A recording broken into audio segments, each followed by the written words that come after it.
अस्सलाम वालेकुम दोस्तों बारिश जो कि अल्लाह ताला की एक रहमत है आजकल कराची में ज़हमत बनी हुई है। इस बार अगस्त में होने वाली बारिश ने पिछले 30 सालों के रिकॉर्ड तोड़ दिए हैं, जिसकी वजह से कई लोग अपने घरों से दरबदर हो गए और लोगों के रोजमर्रा काम तमाम के तमाम रुक गए। लेकिन क्या वाकई में ही बारिश का ज़्यादा बरस जाना इंसानों के लिए इतना तकलीफदेह होता है या इतनी जहमत का बाइस बनता है जितना कि बना हुआ है, या ये हमारी इंतजामिया की अपनी गलतियाँ हैं? और क्या होगा ज़मीन पर अगर आसमान से बारिश बरसना ही बंद हो जाए? यहाँ आप सोच रहे होंगे कि समंदर और नदियों का पानी इतना काफ़ी होगा जिसके ज़रिए से हम जिंदा रह लेंगे, लेकिन आज की इस वीडियो में हम इसी बात को डिस्कस करेंगे कि बारिश अल्लाह ताला की कितनी बड़ी नेमत है और अगर ये ना बरसे तो इंसानों के साथ क्या क्या कुछ खतरनाक हो सकता है। चलें आज का टॉपिक शुरू करते हैं।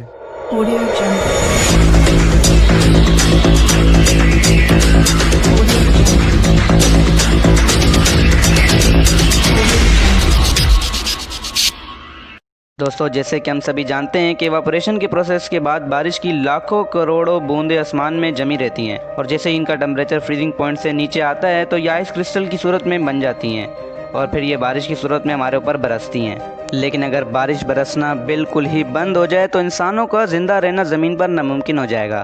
कैसे ये हम वीडियो में आगे डिस्कस करते हैं और जितने भी वाटर साइक्लिक के प्रोसेस हैं वो सब के सब रुक जाएंगे, जिसको जानने के बाद आपको यकीन हो जाएगा कि बारिश अल्लाह ताला की कितनी बड़ी नेमत है। दोस्तों डेली के डेली पानी इवापोरेट होकर आसमानों में जाता है जो कि बाद में कंडेंसेशन के प्रोसेस के ज़रिए वापस आ जाता है और इसी साइक्लिक प्रोसेस की वजह से ज़मीन में पानी वेल बैलेंस रहता है। दरअसल ये साइक्लिक प्रोसेस हमारे ज़मीन से नमकीन पानी को फिल्टर करके वापस भेज देता है जो कि हमारे पीने के लायक बन जाता है। लेकिन ये पानी अगर इवापोरेट होकर आसमान में पहुंच जाए लेकिन बारिश बन के वापस ना बरसे तो वो पेड़ पौधे जो कि हम इंसानों और जानवरों के लिए खाना पैदा करते हैं वो आहिस्ता आहिस्ता ख़त्म होने लगेंगे।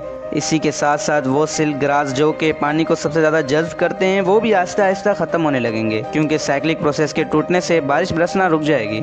ऐसी सूरत हाल में कुछ पेड़ पौधे तो अपने आप को बचा लेंगे लेकिन ये भी ज़्यादा देर तक बच नहीं पाएंगे, क्योंकि मिट्टी में बारिश ना होने की वजह से नमी की कमी पैदा हो जाएगी, जिसकी वजह से आहिस्ता आहिस्ता ये पेड़ पौधे भी ख़त्म हो जाएंगे। ऐसे में हम इंसानों को ऐसी ग़िज़ा मिलना बंद हो जाएगी जो कि विटामिन से भरपूर हो। ऐसे में हम इंसानों को समंदर का पानी खुद ही फिल्टर करके ज़मीन की तहों तक पहुंचाना पड़ेगा ताकि ज़मीन की मिट्टी में नमी की कमी वाक़ई ना हो और फसलें उगती रहें। वैसे हम आज टेक्नोलॉजी की मदद से इतने काबिल हो चुके हैं कि इलेक्ट्रोडायलिसिस प्रोसेस और डिस्टिलेशन के ज़रिए से पानी को प्योरीफाई कर सकें, लेकिन ऐसा तो मुमकिन नहीं है कि समंदरों का पानी कभी भी ख़त्म नहीं होगा, क्योंकि हर साल 5,77,060 क्यूबिक मीटर पानी तो इवेपोरेट हो जाता है। और अगर हम पानी का इस्तेमाल बिल्कुल भी छोड़ दें जबकि बारिश भी ना हो तो दुनिया का तमाम पानी सिर्फ और सिर्फ 25 सालों तक ही चल पाएगा।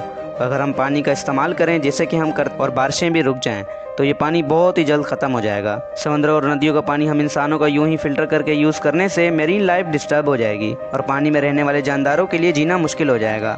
और दूसरी तरफ ज़मीन में हर चीज़ सूखी होगी और यहाँ कहीं भी पेड़ पौधों का निशान नहीं होगा। ऐसे में कुछ ही जानवर बचेंगे जिनके गोश्त को खाकर हम जिंदा रहेंगे और कुछ ऐसे खास जानवर जो कि सबसे ज़्यादा ताकतवर होंगे वो दूसरे आम जानवरों को मार कर चीट फाड़ देंगे और इन्हीं से अपना फूड चेन चलाएंगे और जो असल फूड चेन का साइकिल कुदरत ने डिज़ाइन किया वो अपने आप डिस्टर्ब हो जाएगा और ऐसी सूरत हाल में हम इंसानों के लिए खाने का बंदोबस्त करना और भी मुश्किल होता जाएगा। दोस्तों जैसे कि हम सभी जानते हैं कि पेड़ पौधों में फोटोसिंथेसिस के बाद हमें ऑक्सीजन मिलती है, लेकिन जब पेड़ पौधे रहेंगे ही नहीं तो हमें ऑक्सीजन की कमी महसूस होगी और जो बची कुची ऑक्सीजन हमारी एटमॉस्फेयर में रहेगी वो भी 2000 सालों तक ही चलेगी।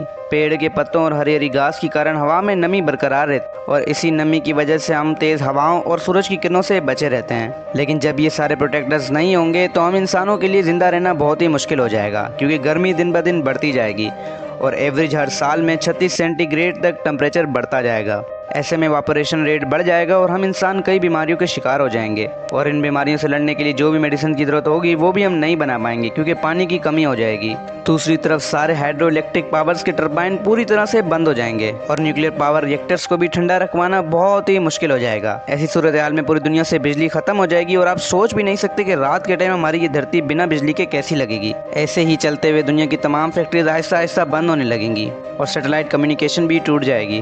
अब इन बातों से आपको अंदाज़ा हो चुका होगा कि अगर दुनिया में बारिश ना हो तो इंसानों का जिंदा रहना नामुमकिन हो जाएगा। तो फिर सवाल पैदा होता है कि जब इतनी सारी बारिशें होती हैं तो इनसे इतना नुकसान क्यों होता है? दोस्तों ये बारिश अल्लाह ताला बरसाता है और वही जानता है कि इसका मकसद क्या है। कमी है तो बस हमारी इंतज़ामिया में और हमारी जाहिल कौम जो कि इस चीज़ों को समझती नहीं है और बारिश के पानी में बाहर निकल जाती है। खामोश थ्रिलिंग वाटर एक्साइटमेंट, जहां आपको मिलेगी खूबसूरत 7 रंगों से सजी rainbow slide, spiral raft slide, जिसमें आप अपने साथी के हमरा वोट का लुत्फ आप ही बताएं, जब कौम ऐसी होगी तो इन्हें कहां से अच्छे हुक्मरान मिलेंगे, क्योंकि हुक्मरान भी तो दरअसल कौम से ही निकल कर आते हैं। और अल्लाह ताला भी कुरान में फरमाता है कि जैसी कौम होती है मैं उस पर वैसे ही हुक्मरान मुसल्लत करता हूँ। आखिर में दुआ है कि अल्लाह ताला हर जगह रहमत की बारिश बरसाए, ना कि जहमत की। वीडियो पसंद आने की सूरत में से लाइक कीजिएगा और दूसरों के साथ भी शेयर कीजिएगा। चैनल पर पहली दफ़ा आएँ तो सब्सक्राइब कर लें, क्योंकि हम ऐसी वीडियोज़ लेके आते हैं। फिर मिलेंगे आपसे एक अगली वीडियो में, तब तक के लिए अल्लाह हाफिज़ व नासिर।